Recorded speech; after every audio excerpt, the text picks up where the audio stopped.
மனிதன் ஜெயிக்காத ஒரு விஷயம் மரணம் மட்டும்தான். ஒரு பிறந்த நாள் கூட்டத்தின் நீளம் அவன் பெற்ற அங்கீகாரத்தை சொல்லும். ஒரு இறந்த நாள் கூட்டத்தின் நீளம் அவன் வாழ்ந்த வாழ்க்கையை சொல்லும். வாழ்க்கை தத்துவம் கடவுளுக்கு புரிந்தது. வாழ்க்கை தத்துவம் கடவுளுக்கு புரிந்தது. இருக்கின்ற பொழுது இல்லாத மரியாதை இல்லாத போது இருக்கிறது. மயானம் வந்தது.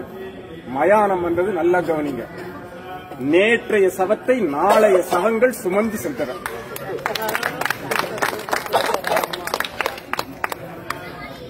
கடவுள் யோசித்தான், இறப்பென்று ஒன்று இல்லாது இருக்குமானால் இந்நேரம் மனிதன் கடவுளையே கொண்டிருப்பான். பாவம், ஆடிய மனிதர்கள் உறங்குவதற்கு செய்த ஆடாத தொட்டில்தானே மயானம். அந்த வேலை முடிந்து சென்றது கூட்டம். இது ஆறறிவு ஓய்ந்து அடங்குகிற ஆட்டம். கடவுள் யோசித்தான், உயர்ந்த ஜாதியினருக்கும் தாழ்ந்த வகுப்பினருக்கும் தனித்தனியே மயானங்கள், மதங்கள் ரீதியில் மயானத்தில் பிரிவுகள், சாம்பல் மேட்டில் கூட சன்மார்க்க பிரச்சனைகள். என்ன மனிதனவன், என்ன மனிதனவன்! அரைஞான கயிறை அறுத்துக் கொள்ளும் வேளையிலும் அடங்க மறுக்கிறானே இந்த மனிதன். அங்கிருந்து கிளம்ப புறப்பட்டான். ஆவிகள் சில அவனை அடையாளம் கண்டு கொண்டன. ஆண்டவனை அடையாளம் கண்டு கொண்டன. யார் நீ என்றான் இறைவன். நேற்று வரை நான் முதலாளி, இன்று என் விலை எனக்கே தெரியவில்லை. 80 வயதில் எனக்கு இந்த இடம் தேவைதானா என்றது ஒரு ஆவி.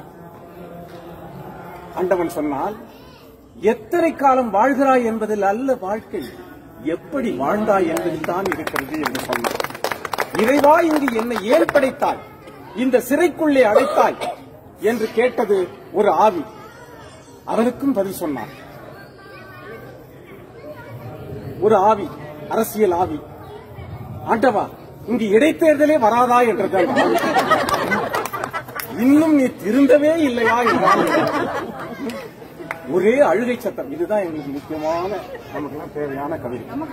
நமக்குன்னா நாங்க எங்க சொல்றது கட்சிக்காரன்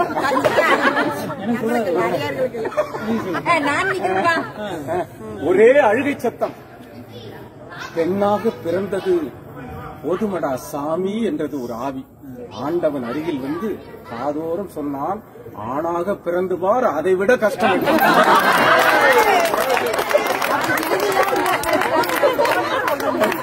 எங்களோட கஷ்டத்தை நாங்க எப்படி சொல்றது? இந்த மாதிரி எங்களோட குரலை இவர் மூலமா தான் சொல்ல முடியும். அதனால நான் சார் கூட திகிரியில எங்கனாலும் பயணிப்பேன். எங்க போனாலும் எங்களை விட்டு கொடுக்க மாட்டாரு. எங்களா ஆண் வர்க்கத்தை. இறைவா, நான் செய்த பாவம் என்ன என்று அழுதது ஒரு குழந்தை ஆவி. பாவிகள் நிறைந்த உலகத்தில் பிறந்ததுதானடா நீ செய்த பாவம் என்றான் ஆண்டவன்.